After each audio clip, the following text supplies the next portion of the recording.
Fala galera, e aí, beleza? Aqui quem fala é o Vinícius e hoje a gente vai resolver a questão 4 da Unicamp, segunda fase de 2021. Então, bora lá. E ela começa assim: estudos mostram que a taxa de desmatamento nos principais biomas brasileiros tem aumentado significativamente desde 2015, causando a fragmentação da paisagem e tornando esses biomas altamente propensos a incêndios.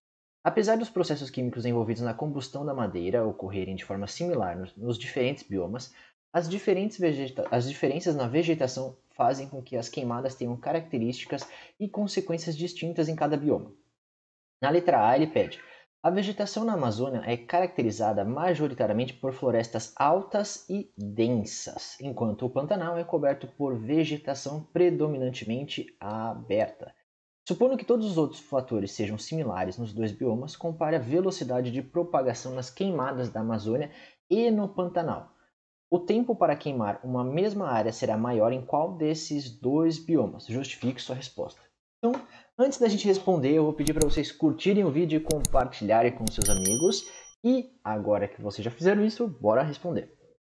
A primeira coisa que vocês precisam pensar aqui é que a diferença entre elas é a densidade da floresta entre cada uma. Então, se eu tenho a Amazônia aqui e o Pantanal aqui, o chão está aqui e o chão está aqui, do Pantanal e da Amazônia.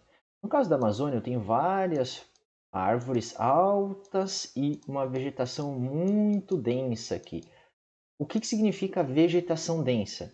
Significa que a umidade relativa que eu tenho aqui embaixo é gigantesca, é muito alta.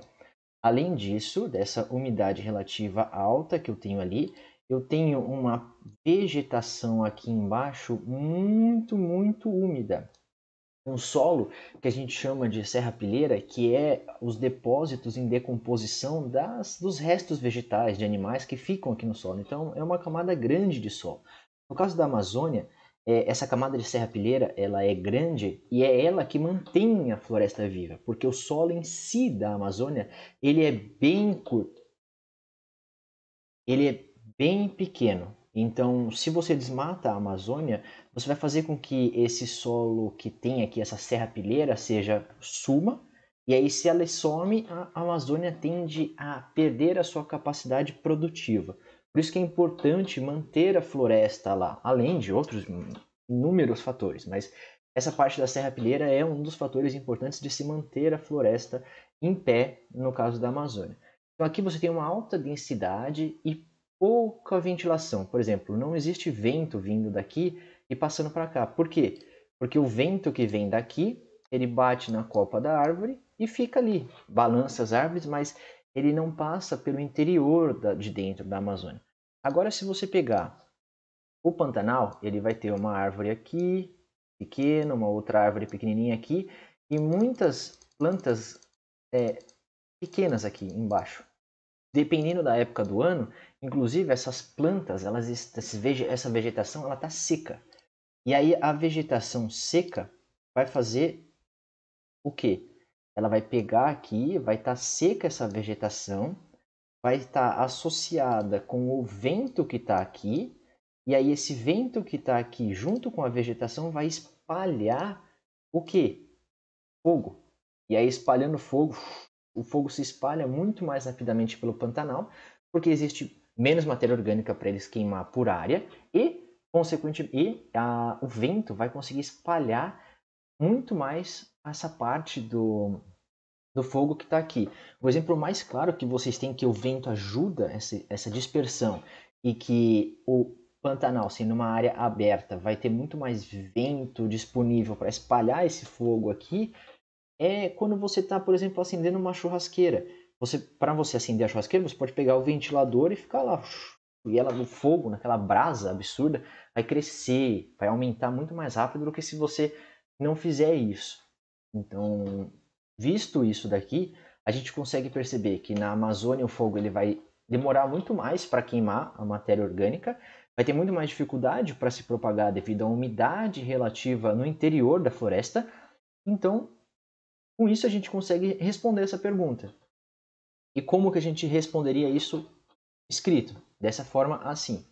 Para que o incêndio se propague, existem diversos fatores envolvidos, como a densidade de matéria orgânica, que entrará em combustão, que é o combustível, sendo o comburente o oxigênio, a umidade relativa e a permissividade de dispersão do fogo. Essa permissividade de dispersão do fogo é, por exemplo, faíscas que vão ter, por causa dessas folhas secas aqui, elas vão se espalhando e vão pegando a mata como um todo. Aqui, como é muito mais úmido, é muito mais difícil você botar fogo e essas faíscas dispersarem pela mata. Então, aí continuando, o fato da Amazônia apresentar uma floresta alta e densa faz com que o ambiente seja muito úmido, com muita matéria orgânica e pouco propício para o fogo se espalhar. Dessa forma, a velocidade de propagação será maior no Pantanal, pois há mais vegetais secos e rasteiros associados com o vento em ambiente aberto farão o fogo se espalhar mais rapidamente. Assim, em comparação com o Pantanal, o fogo apresentará um tempo maior para queimar a mesma área na Amazônia. Então, primeiro você tinha que responder duas coisas.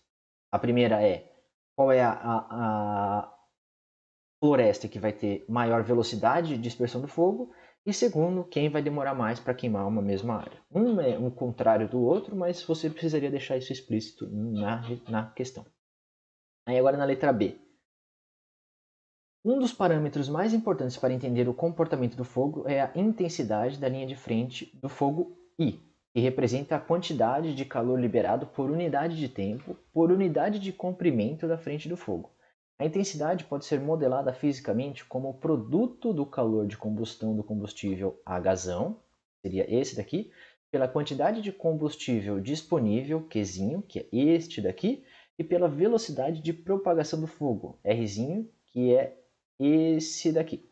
No gráfico abaixo, espaço de respostas, os pontos representam a intensidade de diferentes queimadas registradas no cerrado em função do produto Q vezes R. A reta representa a curva de tendência que melhor ajusta os dados. A partir destas informações, estima o calor de combustão do combustível disponível para queima no cerrado brasileiro. Então, sempre que você tem essa parte de estime algo e você tem um gráfico para analisar, você precisa ver qual é, deixa eu apagar isso aqui, qual é o ponto mais indicado para você ver, para você fazer essa estimativa. No caso aqui, os pontos mais indicados são esses pontos aqui, ó, que tem o cruzamento dessa linha aqui, que é um número exato, com o cruzamento dessa outra linha aqui de cima, que vai representar um outro número exato. Por quê que a gente faz isso importante? Porque se você pegar um ponto aqui, por exemplo, você vai pegar isso daqui, vai ter que ser esse ponto aqui e esse outro ponto aqui. E aí é muito difícil você estimar isso. Não é muito difícil, mas você tem que ter um olho muito bem treinado para fazer essa estimativa. Isso dificulta na hora de você fazer a prova, pode variar muito os números, então é complicado. O ideal, sempre que você tem esse tipo de coisa nas provas, seja escrita, seja teste, é você buscar esse ponto aqui, esse ponto-chave nesse gráfico. Existem dois pontos que podem ser usados aqui que facilitariam muito esse processo de estimativa, que é este ponto aqui, porque ele está exatamente, esse aqui, ó, está exatamente no 400 kW por metro e no 0,03 kg por metro vezes segundo. Então esse seria um dos pontos, e o outro ponto que está mais próximo, assim, que pode ser utilizado, é este outro ponto aqui. E também aí você estimaria 0,06 para o produto Q vezes R e 800 para o kW por metro. Então esses dois pontos podem ser usados de forma mais facilmente por vocês que estavam fazendo a prova. Dito isso, vamos responder à questão. Vou apagar isso aqui. Apagou aqui, beleza. Tá. E aí ele quer o H, que é esse valor aqui. Então a gente faz dessa forma aqui, ó. Considerando o ponto I, que é este ponto que a gente vai ter aqui embaixo, que vai ser exatamente o ponto mais exato do gráfico, assim, que é o I 400 kW por metro, e o produto Q vezes R 0,03, a gente tem o quê? A primeira coisa que é indicado você fazer quando você vai responder uma resposta de segunda fase é você colocar a fórmula. Não importa de que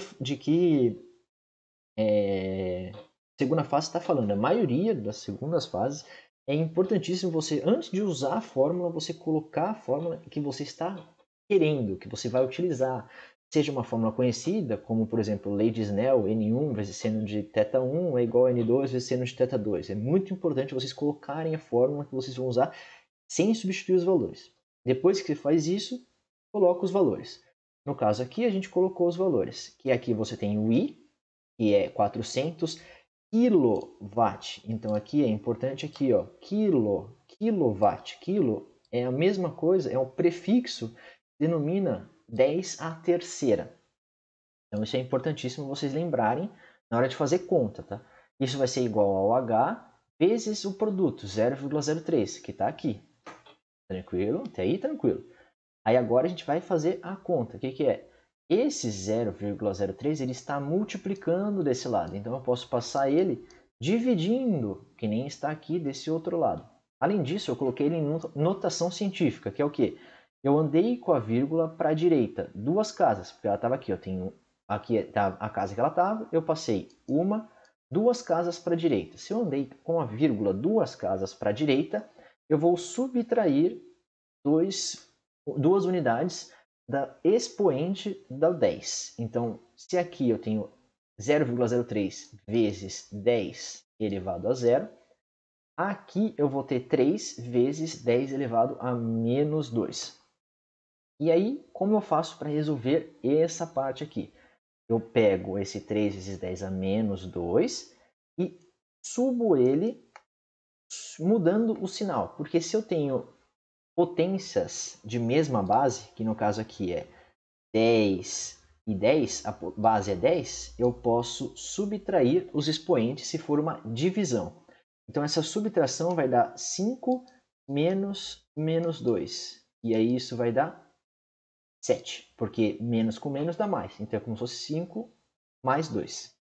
E aí no caso aqui eu vou ter 4 vezes 10 elevado a 7 dividido por 3. E aí eu vou fazer esta conta aqui e vou chegar neste valor, que no caso vai ser 4 dividido por 3, 4 dividido por 3, e vai dar 1, vírgula, aí vai dar 1 vezes 3, 3, sobra 1. Aí como não tem nada aqui, eu ponho uma vírgula aqui e ponho um zero aqui. E aí vai dar 3. E aí aqui vai dar 3 vezes 3, 9. E vai sobrar 1 e vai ser uma dízima periódica de 1,33333. Por isso que é 1,3 ponto. Esse ponto representa que é uma dízima periódica. Vezes 10 elevado a sétima, joules por quilograma. Agora, é muito importante, quando vocês vão fazer questão escrita, vocês colocarem a unidade de medida. E como que eu vou chegar nessa unidade de medida, Vini? Eu nunca fiz isso. Como eu vou fazer? Tipo, eu não sei, eu não decorei essa unidade de medida. Então, é aí que está o estudo da análise dimensional. Que é o quê? Eu tenho esse I. Esse I, ele é dado em quilowatt por metro quadrado. Então, eu tenho o I, que é watt, no caso, né? Não precisa do quilo, porque o quilo é um prefixo, watt por metro. Não metro quadrado, eu falei metro quadrado, mas está errado. É watt por metro. Então, esse aqui é o I. Eu quero saber a unidade de medida do H. Então, eu vou deixar ele dessa forma assim, ó. H. O Q e o R, ele já está te dando a unidade de medida, que é quilograma por metro vezes segundo. Então você já tem a unidade de medida do produto Q vezes R. Você não precisaria fazer de outro jeito. Então o que eu faria aqui? Eu pegaria esse metro e cortaria com esse metro aqui. E aí a unidade de medida de H é watt vezes segundo dividido por quilograma. Então aí você tem vários jeitos de se mostrar a unidade de medida. Poderia colocar desse jeito aqui, poderia colocar simplesmente passando para lá e deixando metro. Eu não sei, sinceramente eu não sei o que vai ser considerado, se a Unicamp consideraria isso. Porém, geralmente quando você vai fazer essas coisas de unidade de medida, você deixa eles no mais simplificado possível. O que seria mais simplificado possível? O watt, ele é joule dividido por segundo. Só que aí eu tenho joule dividido por segundo vezes segundo. E tudo isso dividido por quilograma. Então, esse segundo vai cortar com esse segundo. E aí a unidade de medida que eu tenho no final é Joule dividido por quilograma. E aí a gente chega nessa unidade, que seria essencial vocês colocarem também na folha de respostas. Beleza? Então, essa foi a questão de hoje. Se você ficou com dúvida, deixa aqui nos comentários. E se eu te ajudei, curte o vídeo e compartilha com seus amigos. A gente se vê na próxima. Eu acho. Um beijo, um queijo. Tchau!